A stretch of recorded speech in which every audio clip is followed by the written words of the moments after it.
Morning. Yes, since this is the first day of this kind of weather or fog since we've been here, I shall refrain from saying that you are all responsible, bringing it up with you. The sun has been shining brightly here. These bills that I'm about to sign, not every page, this is the budget bill, and this is the tax program, but I think they represent a turnaround of almost a half a century of a course this country's been on, and mark an end to the excessive growth in government bureaucracy and government spending, government taxing. And we're indebted for all of this. I can't speak too highly of the leadership, Republican leadership in the Congress, and of those Democrats who so courageously joined in and made both of these truly bipartisan programs. But I think in reality, the real credit goes to the people of the United States, who finally made it plain that they wanted a change and made it clear in Congress and spoke with a more authoritative voice than some of the special interest groups that they wanted these changes in government. This represents $130 billion in savings over the next 3 years. This represents $750 billion in tax cuts over the next 5 years. And this is only the beginning, because from here on now, we're going to have to implement all of these, and it's going to be a job to make this whole turnaround work. It's going to be the number one priority, or continue to be the number one priority of our administration. And again, I express my gratitude to the Congress and to the 97th Congress and to the administration, people who worked so hard to make these come about. And Joe, I guess it is traditional that I have to use a lot of pens in these signatures.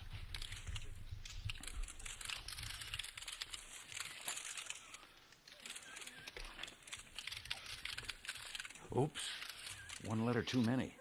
Would have to catch up here someplace. That's the way it works out for the number that we have to have.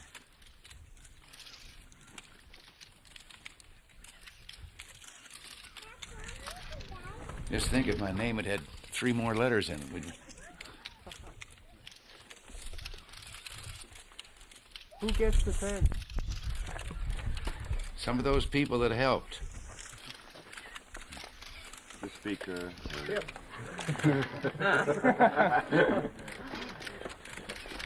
I figured how to do it, Joe, on this one to come out even on the end. I'll make one part of the end and the other part. There. That is the tax program. Did it run out of room? It's the altitude. They are signed, and now all we have to do is implement them. If you have any questions, perhaps, on any of the features of this, fire away. How about another subject, Mr. President? You mean in the face of all this you want to change the subject? Does someone have a question on the subject first? Yeah, I do. Mr. President, Wall Street Journal carried a story yesterday that the revenue projections that you will be getting are going to be lower than your administration previously thought, and that means we're headed for a more severe economic downturn with higher interest rates. Are you ready to revise your own projections about the economy downward? Are we headed for a recession? I don't know whether you'd call it a recession or not, but they're not saying anything that we haven't said over and over again. Our own projections have been that for the next several months, this soft and soggy economy is going to continue, and that we shouldn't be fooled by these last couple of months of a seeming upturn, that this means a continued climb. We think that we are in a soggy economy, and it's going to go on. Remember that it won't be until October that any of this will begin to be implemented. This is the budget that begins for the year in October. The tax programs, of course, won't be into effect till then either. And what we're counting on is when these begin to take effect, that we will see the results when people begin to have the more money in their pockets from their earnings, and when the lowered expenditures of government begin taking effect. But no, we're not differing with that. We've said ourselves that to watch for a sagging economy for the next few months. Mr. President, on the air controllers strike, the International Association of Air Controllers has called on you to negotiate with PATCO. Why do you continue to believe that you should not negotiate with them? Well, now this has changed the subject already, but Sam, you'll be next because you wanted to change the subject. On that, there is no strike. There is a law that federal unions cannot strike against their employers being the people of the United States. There was, in addition to that, an oath that is taken by each employee that he or she will not strike. And we warned in advance in the negotiations. There were 7 months of negotiations. They resulted on June 22nd in a settlement that was deemed satisfactory to the union negotiators.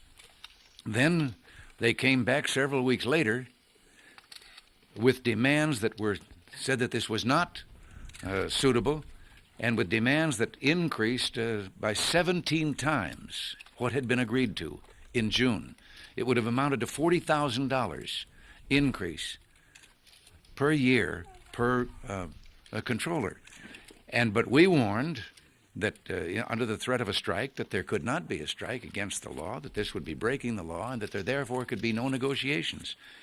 Now, in effect, what they did was terminate their own employment by quitting.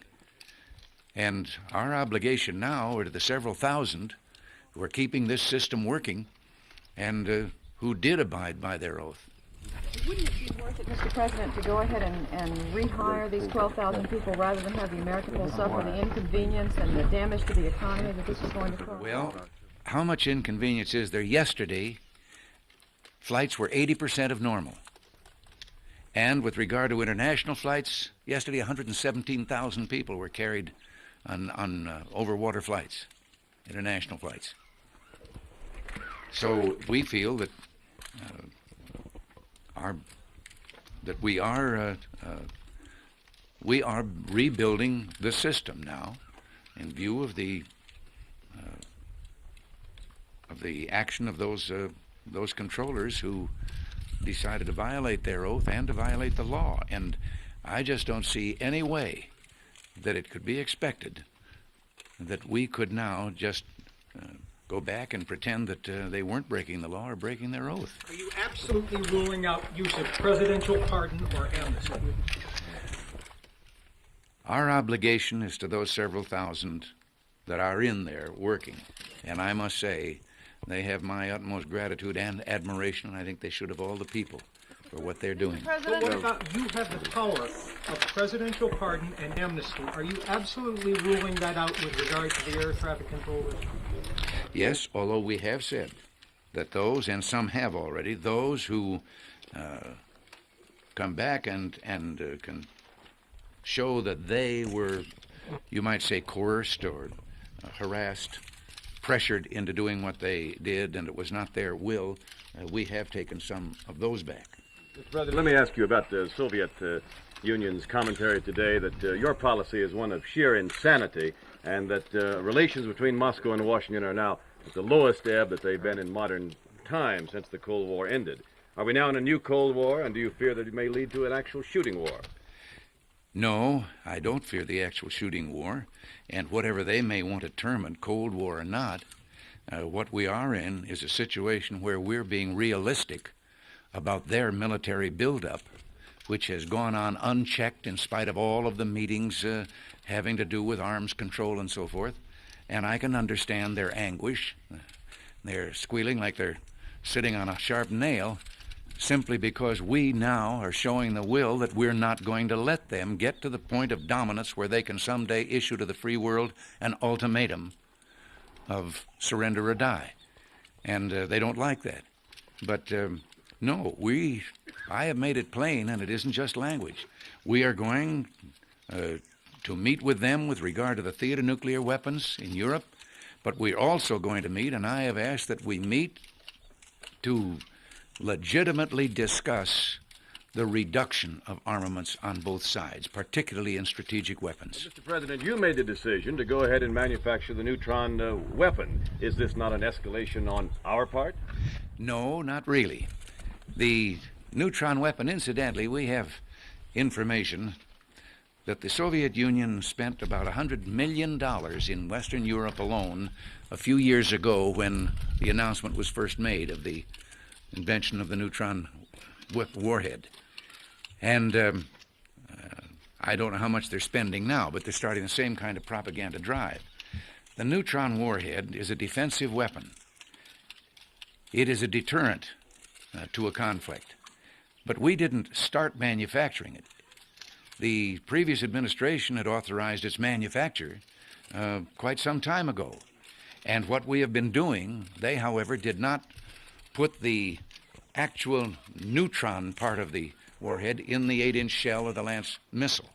And so you stored here, warehoused, that and the casing that in time of need or necessity would be then put together. Well, this doesn't make very much sense. All we've done is simply say that we're going to continue warehousing this, but we're going to put that in the casing and warehouse it as a unit instead of two separate parts. Can I go back to TACPO for 1 minute, please? Yeah. There is a report that you are considering offering controllers a presidential pardon or an amnesty, giving them back their jobs if they admit that they were wrong.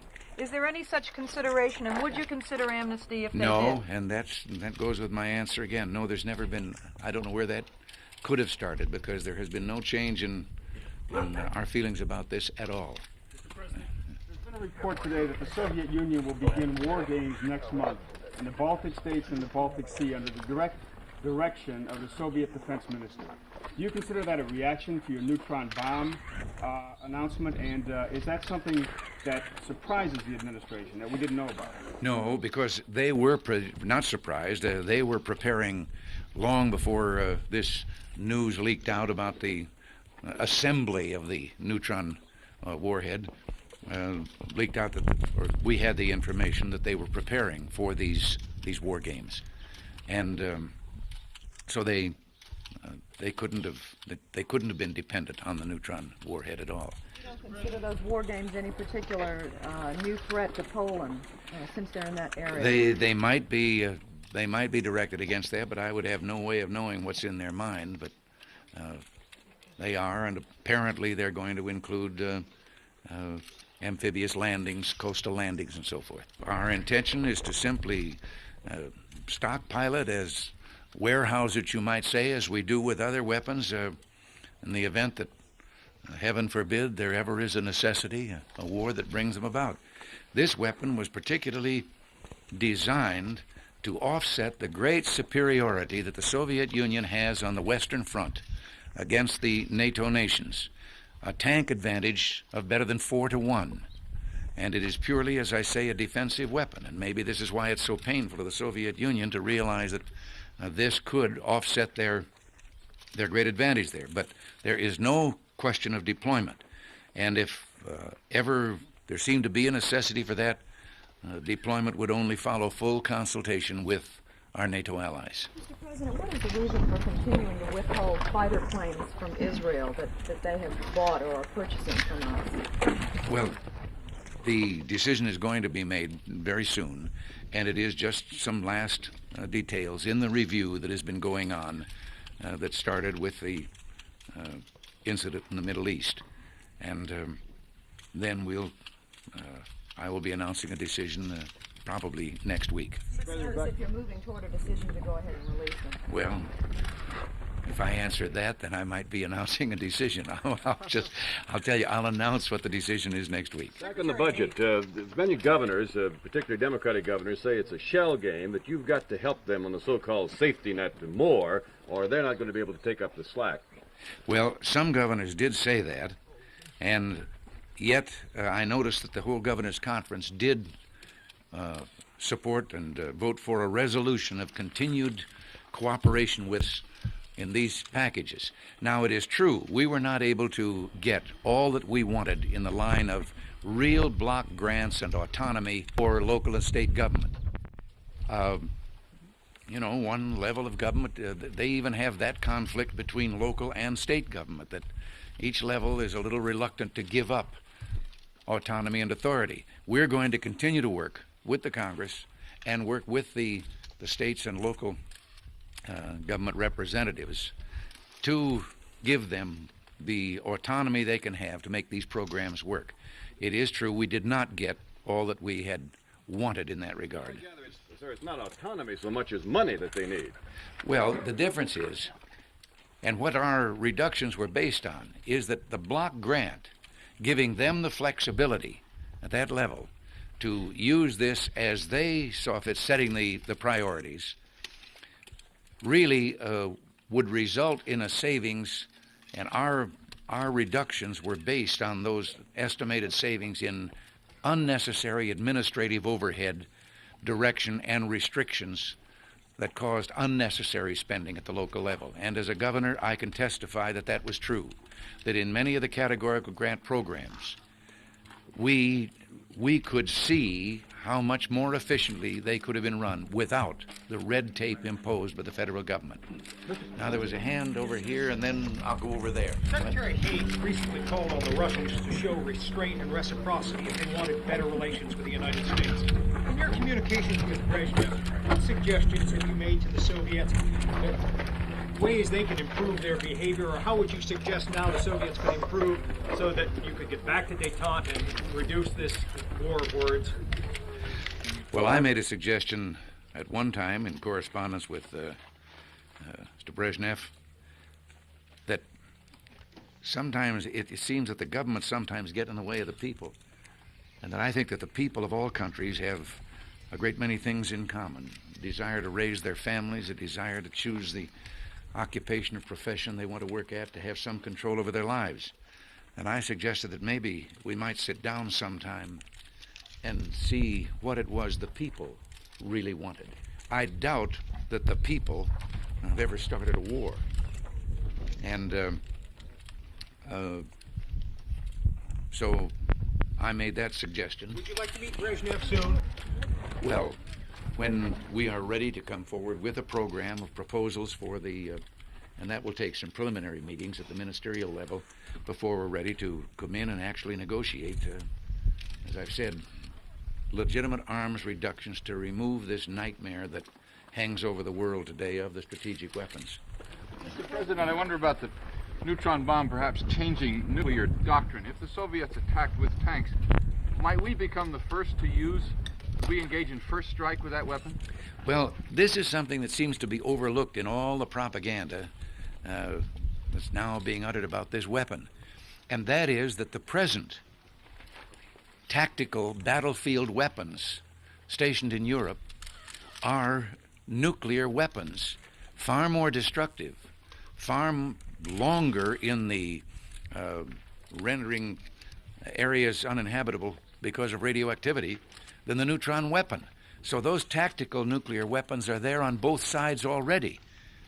And this, we think, is a more moderate but more effective version. You also have to remember that those who are crying the loudest, the Soviet Union, and many of those who, under the name of pacifism in Western Europe, who were opposing things like this and opposing the theater nuclear forces and so forth, maybe some are insincere, I'm sure they are, but I think others are really carrying the propaganda ball for the Soviet Union, because there's no mention made of 200 SS-20s, strategic nuclear weapons of medium range that are aimed at the cities of all of Europe today, and that are not being considered in any of the talk of reduction of theater forces, east and west. Just as in SALT II, the Soviet Union called our aging B-52 a strategic weapon, but did not call their backfire modern bomber a strategic weapon. So let's remember the SS-20s before we start worrying too much about what we're thinking about. But remember also that our present 8-inch guns and our present Lance missiles over there have are tactical nuclear weapons. President, you back on the budget for a minute. Given over the so-called soggy conditions, it seems that you're going to have greater deficits over the next few years less revenues, more deficits. What are those deficits now? How much more in budget cuts are you going to have to make over the next couple of years? And will you still be able to balance the budget in '84? Well, this has always been our goal and will continue to be our goal. But remember that we always said that there were further budget cuts for the coming years, for '83 and '84. These are the ones that go into effect in '82. And, well, we know, of course, that we will have the sizable deficit for '81. There was nothing we could do about that. And as you know, the government has been operating in '81 without a budget, just on appropriations. And we got in and we have tried to limit, once we got into management, what we could, but the die was already cast as to the amount of this deficit. Now, the possibility of increased deficits in the coming years over our previous figures are due in part to not getting totally what we had asked for in the budget cuts, but also that the tax package finally came out with additional reductions. It won't hurt you. Honest, she won't. Millie won't hurt you. She's a good dog. Yes. She's a mother. I'm sorry. Well, as I say, those have possibly called for some reductions simply to recognize the realities of these two packages now. But we are going to continue to work on this and work for more budget cuts. And it just means that we're going to have to try to get more than additional cuts than we might have had to get before. I'm not sure that we might not have been, however, too conservative in our estimates on the tax program, because remember, our tax proposals were based on the belief that the cut in tax rates would not mean a comparable cut in tax revenues, that the stimulant to the economy would be such that the government might find itself getting additional revenues, as it did last year in the cut of the capital gains tax. Mr. President, are you still confident that high interest rates will come down toward the end of the year? Yes. I noticed this morning's report in the paper about a headline that said interest rates up, but then when you read the story, you found that that was simply in the bond market in New York and was reflecting bond buyers' competition for the limited amount of capital that's there for investment. That's part of what's in that tax program, is to make less limited that amount of money that's available for capital investment. Do you expect to make a decision on the MX and the B1 before you return to Washington? No, as a matter of fact, not before I return to Washington, but the MX and the B1 programs are, we've still been discussing these and the various options, and very possibly we may wait for the return of Congress. Mr. President, in view of your hard line against the Soviets, are you going to be willing to make substantial scale down in your defense spending plans if that's necessary to keep... That would depend on the negotiating table and how willing they were to actually discuss arms reductions. You'll recall that the previous president tried to introduce that once, and our Secretary of State was on his way home in 24 hours from Moscow because they wouldn't even hear of a reduction. But they are the ones, with all of the talk that's going on, the Soviet Union has been engaged in the greatest military buildup in the history of man. And it cannot be described as necessary for their defense. It is plainly a buildup that is offensive in nature. It'll lead to war. What? You said earlier you didn't think it would lead to war, but you're describing something that inevitably has to lead to war. Well, no. Not if they could achieve such a superiority by conning everyone else into being quiescent that they could then say, look at the difference in our relative strengths now. Here's what we want. This is what I mean by an ultimatum: surrender or die. And I think maybe they see that plan losing some of its potency now with our own plans. Are Are you ever going to let Jim Watt up here? Yes. As a matter of fact, he would be very welcome here or any place else. Jim Watt has been doing what I think is a common sense job in the face of some environmental extremism that we've suffered from. And I can assure you, Jim Watt does not want to destroy the beauty of America.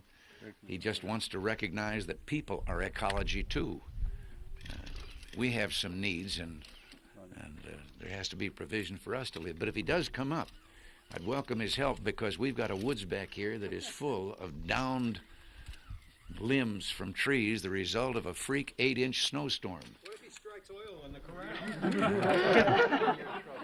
I'll cut him in. Any evidence of the plague since you've been here other than the sign? No, I don't know where that was found. They say someplace a mile from the ranch here, but we all have to recognize that is not something startlingly new in California, and maybe in other parts of the country, but it was only a few years ago that we had a state park just east of Los Angeles that had to be closed for a period because of bubonic plague threat carried by ground squirrels that were littering the place with their dead. And it was only a few years ago that we had I believe he was a petty officer in the Navy that was on a fishing trip down in the Ojai area and was brought in to the hospital desperately ill and was dead before they could diagnose that it was bubonic plague. And they went back into that area and found again the evidence that rodents had carried it. So it's Check your pants and your boots as a precaution? no. Thank you.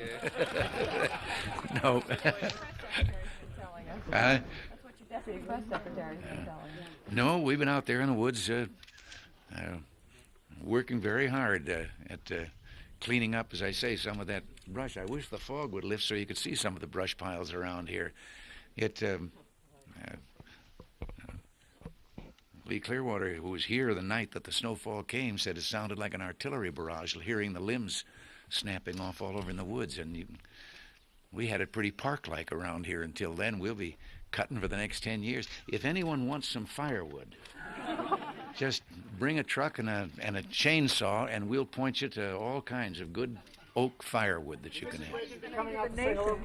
Well, I think back over there with the... What are you going to do for the rest of your vacation? What's that? What are you going to do for the rest of the week while you're here? Oh, the same thing we've been doing. This is the first morning we haven't ridden. Decided instead that we'd come out and be ridden. No, this is the first day. As I say, I think you brought it with you. Now, what's the truth of this story? Does Mrs. Reagan like it up here, or does she just come up here because you want to do it? I don't think after 29 years she could fool me that much. I think she likes it. We ride together every morning. Women have been fooling men since Adam and Eve. On that note, thank you. Wait a minute. Oh, you want to answer for yourself? We have the best witness over Speak there. for Do you yourself. Like it up here, Mrs. Reagan? I love it. There. Do you have a card in her hand? Well, that does it there. Well, listen, thank you all. I'm sorry that we couldn't have given you one of the mornings that we've had up here before. It's just been absolutely beautiful. This was Lassie. Lassie. Millie. Millie. Millie's her name. America's sweetheart. And if the golden retriever comes around, his name is Victory. That's the one that was given to Nancy as a little pup when we were back on the campaign trail. And he's now a big dog. They grow up, these dogs. You didn't get... Excuse me, this side was cheated. They want a shot of the boot up. Mr. President, can I ask you one more question? There have been persistent reports that your Secretary of State and Secretary of Defense are not getting along and that they argue in front of you. Can you comment on those reports? The whole cabinet argues in front of me. That was the system that I wanted installed. Instead of the traditional cabinet meeting with each cabinet member making a brief report on how things were going in his agency, I wanted this operation where I have the benefit of the thinking of all of them, because most problems do overlap. There's hardly a problem that doesn't touch other cabinet agencies and other departments of government. And so what we do is we have an agenda and it goes out on the table. And there have been numerous differences. And the thing is, when there's been enough discussion and enough argument, and I've joined in, and then I've heard enough, I make the decision. But no ill will and no feuds or turf battles of any kind have been going on. And each department, and I've made it plain that I want each department to explain from that department's standpoint, such as state and defense, what is their thinking and their reasoning as to why they take a certain position. And then I have to decide and weigh which way to go and which way is best for the national interest.